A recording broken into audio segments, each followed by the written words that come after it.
മുനിയാട്ടുകുന്ന് കിഴക്കൻ മലനിര അറബിക്കടലിനെ പുൽകാൻ നീട്ടിയ ഹസ്തം. കിഴക്കൻ മലനിര അറബിക്കടലിനെ പുൽകാൻ നീട്ടിയ ഹസ്തം. ദേശത്തിൻ്റെ പുരാതന ഹരിതകമുദ്ര. മുന്നേ മുനികൾ വാണൊരുകുന്ന് മൗനമുറഞ്ഞു വഴിഞ്ഞൊരുകുന്ന്. മുന്നേ മുനികൾ വാണൊരുകുന്ന് മൗനമുറഞ്ഞു വഴിഞ്ഞൊരുകുന്ന്. ആദിപിതാക്കളുറങ്ങും മുനിയറ വാഴും കുന്ന്. ഇന്നിത് ആർത്തി കഴുകൻ കൊത്തിക്കീറും കുന്ന്.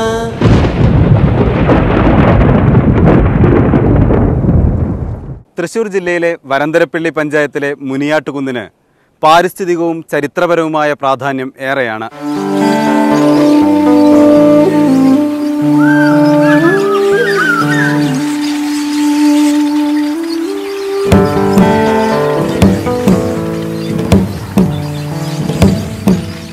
മുനിമാരുടെയും മുനിയറകളുടെയും സാന്നിധ്യമായിരിക്കാം ഈ കുന്നിന് മുനിയാട്ടുകുന്ന് എന്ന പേര് വരുവാൻ കാരണം. ധാരാളം മുനിയറകളുണ്ടായിരുന്ന ഈ കുന്നിനെ 1937 സംരക്ഷിത മേഖലയായി പ്രഖ്യാപിച്ചു. സ്വാതന്ത്ര്യാനന്തരം പുരാവസ്തു വകുപ്പ് ഈ മുനിയറകളും കുന്നും ഏറ്റെടുത്തു. എന്നാൽ വർഷങ്ങൾക്കിപ്പുറം ഇപ്പോൾ ഈ കുന്നിൽ അവശേഷിക്കുന്നത് ഈ ഒരൊറ്റ മുനിയറ മാത്രമാണ്.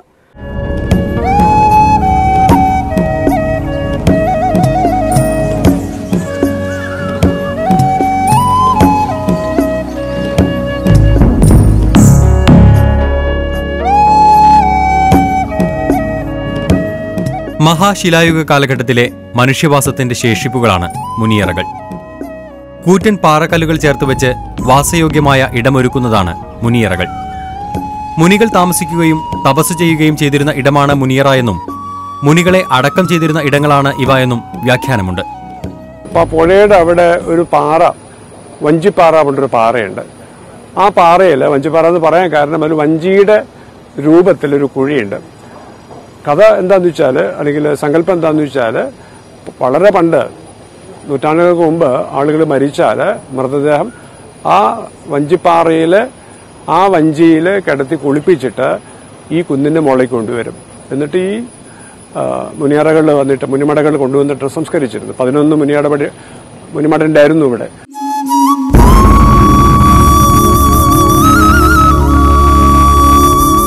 മുനിയാട്ടുകുന്നിന്റെ വടക്ക് കിഴക്ക് ഭാഗങ്ങളിലായി 11 മുനിയറകളുള്ളതായി 1937 കൊച്ചി സർക്കാരിന്റെ പുരാവസ്തു രേഖകളിൽ സാക്ഷ്യപ്പെടുത്തുന്നുണ്ട്.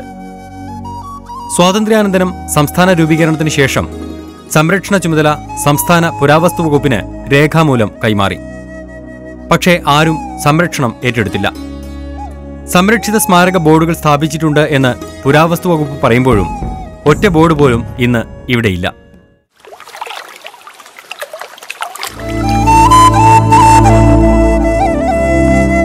കുറുമാലിപ്പുഴയുടെ തീരത്താണ് മുനിയാട്ടുകുന്ന്. ഇക്കാലം അത്രയും പുഴ വറ്റാതെ കാത്തതും ഈ പ്രദേശത്തിന്റെ ജലസംഭരണിയായി നിന്നതും ഈ കുന്നാണ്. നിബിഡ വനമായിരുന്നു ഇവിടം.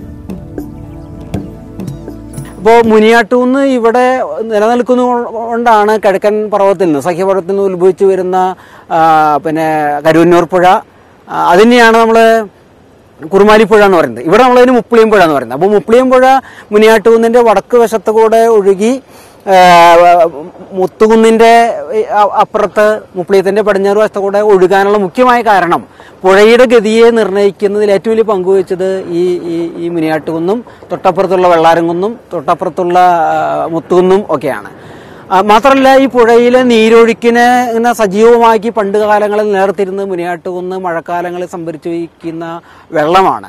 കാരണം മുനിയാട്ടുകുന്നിൽ നിന്ന് ഒരുപാട് ഉറവകൾ ഒഴുകി തൊട്ടടുത്തുള്ള പൊട്ടൻപാടത്തേക്കും, പൊട്ടൻപാടുമ്പോൾ പൊട്ടിപ്പോയി, ആ പൊട്ടൻപാടത്തേക്കും പൊട്ടൻപാടത്തുനിന്ന് തോട് വഴി ഇങ്ങനെ പുഴയിലേക്കും ഒഴുകിയിരുന്ന ഒരു പഴയ കാലം ഉണ്ടായിരുന്നർത്ഥം. അതായത് ഞങ്ങളുടെ ചെറുപ്പത്തിലൊക്കെ ഈ വശത്ത് എപ്പോഴും വെള്ളമുള്ള ഒരു ഏരിയയായിരുന്നു. ഇപ്പം ഈ വശത്ത് വെള്ളമില്ല. അതോടൊപ്പം പുഴയിലേക്ക് ഇവിടുന്ന് ഇഷ്ടംപോലെ നീരുറവ് വന്നിരുന്നു. പാടങ്ങൾക്ക് ഇവിടെ താഴെ പാടങ്ങളുണ്ട്. ആ വശത്തേക്ക് ഇവിടുന്ന് ആവശ്യത്തിന് നീരുറവുകൾ വന്നിരുന്നു. അതൊന്നുമില്ല. ഈ ഈ മുനിയാട്ടുകുന്നാണ് ഈ പ്രദേശത്തെ ജനങ്ങൾക്ക് കുടിവെള്ളം നൽകുന്ന കുന്നുകൾ. തണ്ണീർക്കുടങ്ങളാണ്. കുന്നുകൾ സംഭരിച്ചു വയ്ക്കുന്ന വെള്ളമാണ് ഈ പ്രദേശത്തെ കിണറുകളിലേക്ക് അവരുടെ കുടിവെള്ളമായിട്ട് ചുരത്തി കൊടുക്കുന്നത് ഈ കുന്നുകളാണ്. ആ കുന്നുകളാണ് ഒരു ഇതും ഇല്ലാതെ, യാതൊരുവിധ ആലോചനകളും ഇല്ലാതെ തകർക്കപ്പെട്ടുകൊണ്ടേയിരിക്കുന്നത്. പുരാവസ്തു വകുപ്പിന്റെ സംരക്ഷിത പ്രദേശങ്ങളെല്ലാം വനം വകുപ്പിന്റെ കീഴിലാണ്. എന്നാൽ ഇവിടുത്തെ ജൈവ വൈവിധ്യത്തെക്കുറിച്ചോ പ്രകൃതി ചൂഷണങ്ങളെക്കുറിച്ചോ മറ്റ് പാരിസ്ഥിതിക ആഘാതങ്ങളെക്കുറിച്ചോ വനം വകുപ്പ് നിശബ്ദത പാലിക്കുകയാണ്.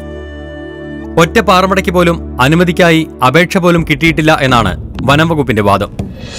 പിന്നെ എങ്ങനെയാണ് 40-ലധികം പാറമടകൾ കഴിഞ്ഞ 10 വർഷം കൊണ്ട് ഇവിടെ പ്രവർത്തിക്കുന്നത്? പിന്നെ ആർക്കിയോളജിക്കൽ സർവേ ഇന്ത്യയുടെ പുതിയ രേഖകൾ കിട്ടിയിട്ടുണ്ട്. അവരുടെ നിർദ്ദേശം, അവരുടെയും ഇത് എന്താണെന്ന് വെച്ചാൽ ഈ ഭാഗം അതീവ പ്രാധാന്യമുള്ള മേഖലയാണ്, അത് സംരക്ഷിക്കണം. അതായത് 13,000 കൊല്ലം പഴക്കമുള്ള മുനിയറകൾ ഇവിടെ സ്ഥിതി ചെയ്യുന്നിരുന്നു. അതിലിപ്പോൾ പൂർണ്ണ രൂപത്തിൽ ശേഷിക്കുന്നത് ഒരെണ്ണം മാത്രമേ ഉള്ളൂ. ബാക്കിയുള്ളതൊക്കെ നശിപ്പിച്ചിരിക്കുന്നത് ഈ ക്വാറിയിങ് മൂലമാണ് എന്ന് ഈ ആർക്കിയോളജിക്കൽ ഡിപ്പാർട്ട്മെന്റിനെ പറയുന്നുണ്ട്.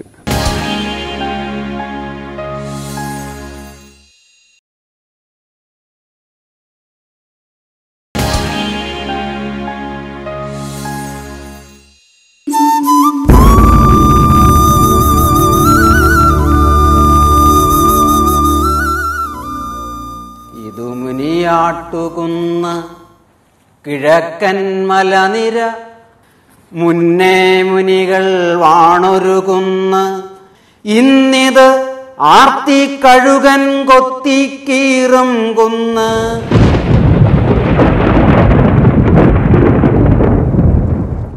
മുനിയാട്ടുകുന്നിൽ ഞങ്ങൾ ചിലവഴിച്ച 2 മണിക്കൂറിൽ എനിക്ക് പുറകിൽ കാണുന്ന ആ പാറമടയിൽ നിന്ന് മാത്രം 80ഓളം ലോറികളാണ് കരിങ്കല്ലുമായി ഈ കുന്നിറങ്ങിയത്. ഇത്തരത്തിൽ 42-ലധികം പാറമടകളാണ് അനധികൃതമായി മുനിയാട്ടുകുന്നിന് ചുറ്റും പ്രവർത്തിക്കുന്നത്. ഈ സ്ഥിതി തുടർന്നാൽ മുനിയാട്ടുകുന്നും ചരിത്രമാകും.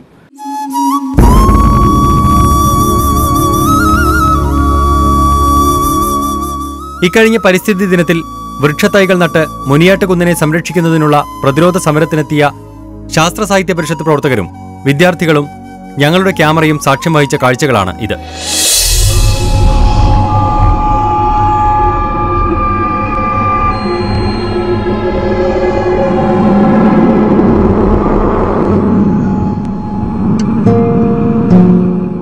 മുനിയാട്ടുകുന്നിലെ ഒരു വശത്ത് പ്രവർത്തിക്കുന്ന മുനിയാട്ടുകുന്നിൽ ഏകദേശം 45ഓളം അനധികൃത ക്വാറികൾ പ്രവർത്തിക്കുന്നുണ്ട് എന്നാണ് ഒരു ഏകദേശ കണക്ക്. അതിൽ 27ഓളം ക്വാറികൾ പ്രവർത്തിക്കുന്ന ഒരു റോഡിൽ നമ്മൾ രാവിലെ 6 മുതൽ വൈകിട്ട് 6 വരെ നടത്തിയ ഒരു സർവേ ഉണ്ടായിരുന്നു. അതിൽ അന്ന് 390ഓളം വിവിധ വലുപ്പങ്ങളിലുള്ള വണ്ടികളിലാണ് ഇവിടെ നിന്ന് മണ്ണ്, കല്ല്, പാറപ്പൊടി തുടങ്ങിയ വിഭവങ്ങൾ ഈ കുന്നിറങ്ങിപ്പോയത്.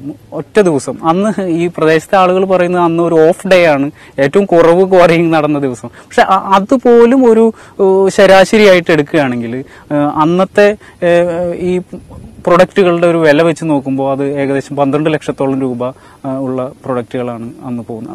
എന്ന് വെച്ചാൽ ഓരോ 2 മിനിറ്റിലും 2 വണ്ടികൾ ഈ പ്രദേശത്ത് കൂടെ കയറി ഇറങ്ങി പോവുകയാണ്. ഈ ആളുകളുടെ നടത്ത പോലും ഈ റോഡിലൂടെ നടക്കാൻ പറ്റാത്ത ഒരു അവസ്ഥയിലുള്ള ഒപ്പം ഒരു വർഷത്തേക്ക് അതിനെ നമ്മളൊന്ന് കണക്കാക്കുകയാണ് 36 മുതൽ 40 കോടി രൂപ വരെ ഈ ഭാഗത്തു നിന്ന് പ്രകൃതി വിഭവങ്ങൾ ഈ കുന്നിറങ്ങി പോവുകയാണ്. കൃഷിക്കായി പട്ടയം നൽകിയ ഭൂമിയിലാണ് പല പാറമടകളും ഇപ്പോൾ പ്രവർത്തിക്കുന്നത്.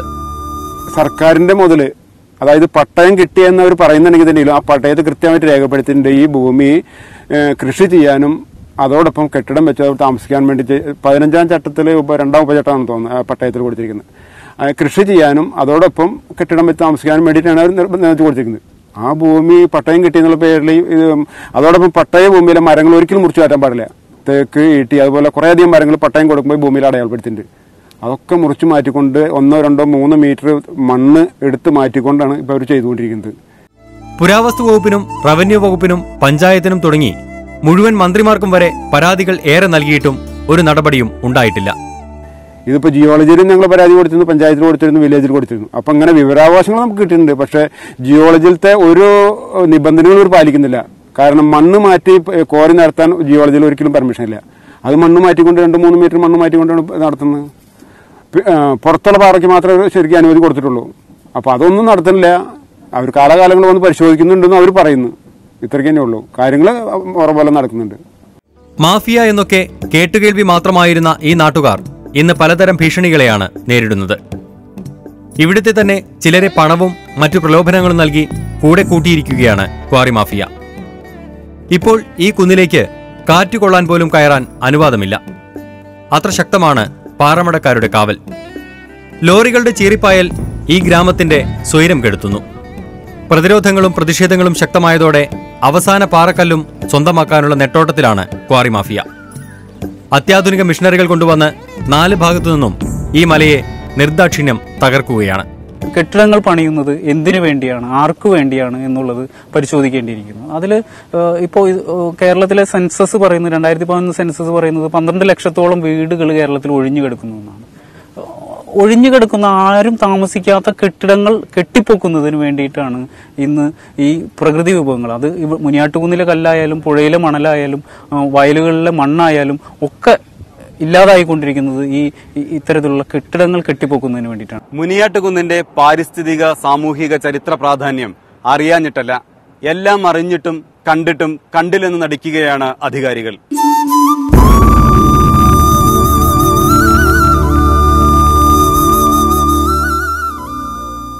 മലയാളികളെന്നാൽ മലകളെയാളുന്നവർ, മലകളെ രക്ഷിക്കുന്നവർ. അതിനാൽ മലയാളികളാകുക നമ്മൾ, പുഴയാളികളാകുക നമ്മൾ, ധരയാളികളാകുക നമ്മൾ, പടയാളികളാകുക നമ്മൾ.